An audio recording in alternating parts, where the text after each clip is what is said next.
The Bano is Baba Yara Sports Stadium ne ebe hosted the semi-final of the CAF Confederation Cup match.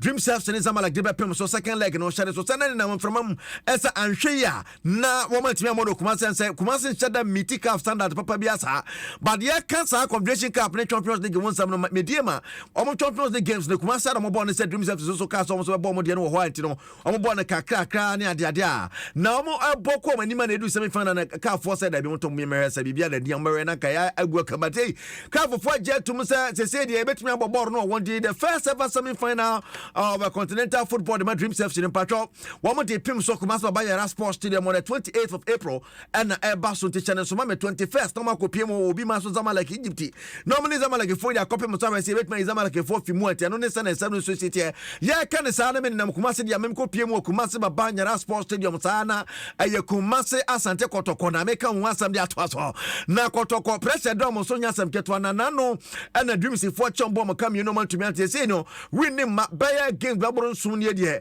eniema mu a dey dia ma aye kotoko pa nya easy kura say obi ade ne set ne coach Prosper Netogum so say coach Prosper Netogum wono na kwambia so no wo ye ama team no team winni team no ebre aye coach Prosper Netogum on resign what was I then at the end of my day also ba be boy oba ya no so a boy na also be boy ne moa the help is not helping eternity na unya ebobo ko nto na unkwanim ko jo baje man na wode ensem to dwa wono na akopiem Ghana Digital Center wo ye boss power ho o kirem se wo ye kotoko fan pa ogum abre catch us a place no e just a ball no obi catch us a place no obi jimbo ball bia obo because omo colleagues are no ball pa omo na go no ball pa first round omo na ye do boy ye nyi bi from me em town and the way it seem baby we are manager here the players man them manage now want me a manager you call it quick why I say engineer Ubedi team after 8 matches. Whenever your next match, your next summer, the league leaders. No, share na your team for more. And I'm sure, and you lose to a yellow to the Kakano. Asantiko Toko, every free premiership, relegation. I'm up for Henry home question, but I am very threatening. Say, yeah, you shoot your next 3 matches, but we are off to the first division. We will keep campaigning. Yeah, yeah, Bekasa. Maybe I'll see that they have some the back of you be 2 and more 4 Empire here, but as a ebetie nsema ye kan and transit or reset nana ebeka so on fata na wo he should throw in the towel.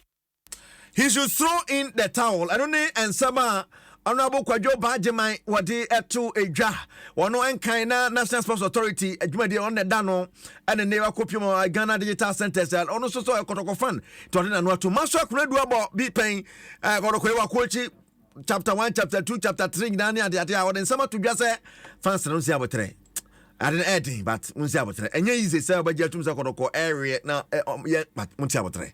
Now this time, no, that is the time they need you, the media guys. They need the supporters badly. Yes, sir. Yes, you time to throw pressure no more. And to the supporters, this is the time. On better technical team nechi. Now, my time playing body nechi now. On me get things back into place.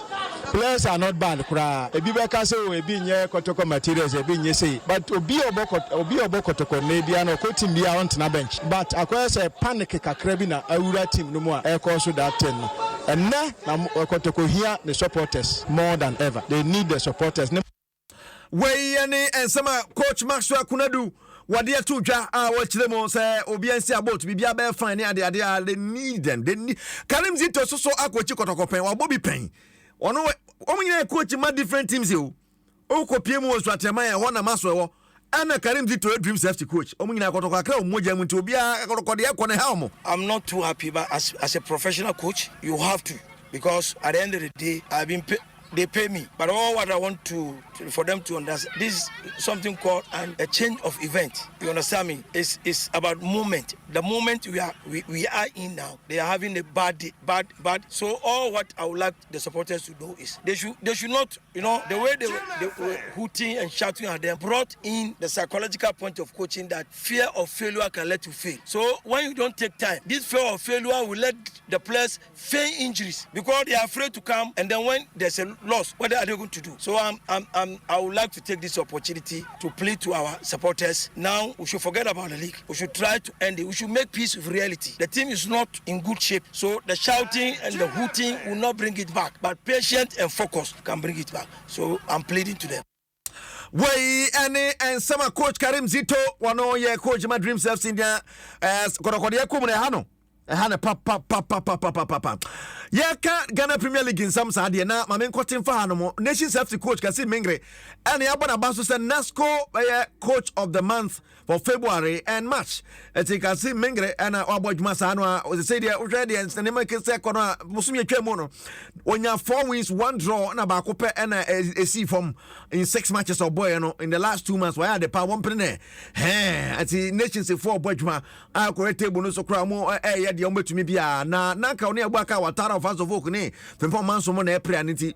What to me, I just have a body, a man of 42-inch NASCO television, electoral and the 4 and a day, and man on Tika Shannon Sosa, and so from even so say we should players, and so from on the year player of the month, or no, I have seen a kind of master matters. One also so, Wajma. 1 penny. Hey, na just another Sun and 7 see ATM goal of the month award no comma Emmanuel Kayeke. Now to say yes on near Adriana Stars Omo Bono. Someone near Adriana Stars na Kayeke born nice goal pa. And the 2 more into Yabona Basso say when your goal of the month Kayeke. It's a very good feeling. It's a beautiful feeling.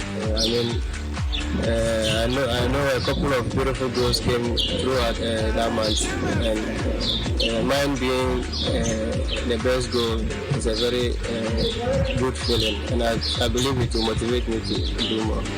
When I got the ball at that place, the player was I saw the speed in which he was coming. I knew I could nutmeg him. So after the nutmeg, I was in my range, so I just did my thing and got this so good with enter. When you man can somebody 2 jobs, and sorry, so national so mamma say, none was so focus for 1 morning media pim so media fee no, and send me to just Moses Amapaka on your coach club ura at the media club ura no. Half time no Coco ura reference in the dressing room. Emma has the coach dry and the patron the ebony. The disciplinary committee of the Ghana Football Association are charging Moses Amapaka so many church and insemu. Wabanin and some like a caboso na far na sobeshi. It's in patria charge no. I just say a breach of section 34 clause 6D of the Ghana Premier League regulations in Napapai. Wafadia trim yemunti wamna church and insemu. Me patro ochina ena owo till the close of Fortunano, a sober church. As soon as the full coach Abdul Rahim Bashir so ya charging and so he can't say me for a year born and one. Nessa Fata. Solomon Safu tell us kind of Makotoko. And before they about to just a bra boy, you all registration. Say, I fortunate. And what try to send me a Zankwan tro. Yahoo was that German as one sheet. Yeah, you see a general registration a year finish. 3 years won't mean Siakai. Solomon Safu tell like, oh. And had you team patcho. The end so a coso, I want my I want some so a pan and a penno. And then you may be for Champions League. I want some bebro. Now, one send a see at here. Dortmund, Jinacono, one Atletico de Madrid, nothing so Barcelona. Jinacono, one Paris Saint-Germain at Yaboni. The European piano, we who and you may live or a Adom FM. So the live point to bebro. But a F-Pack ni BX tablets. I'm going to say for what they can honor. You didn't some idea, bro. F-Pack. Pin a F-Pack. BX tablets right now. Want to end this on a Betway. We're Betway. What's it for the love of the game? DBS National Limited. But down see soon as started to turn. Who sends in Yawa Sobayashi MTN everywhere you go. Nimakwe yes ya konkon na yede sports page 1 at the Ebre. Now your birthday message Juliet to Seusu. Or Ministry of Lands and Natural Resources. Yamisha. Non ton kone mame pa. Long life. Papa ibe say prosperity. And the come. Tiama pa. And now the nankasa Kegyiwa ho. Eric Asiedu Boadi. Koswa. Let's see Jackson.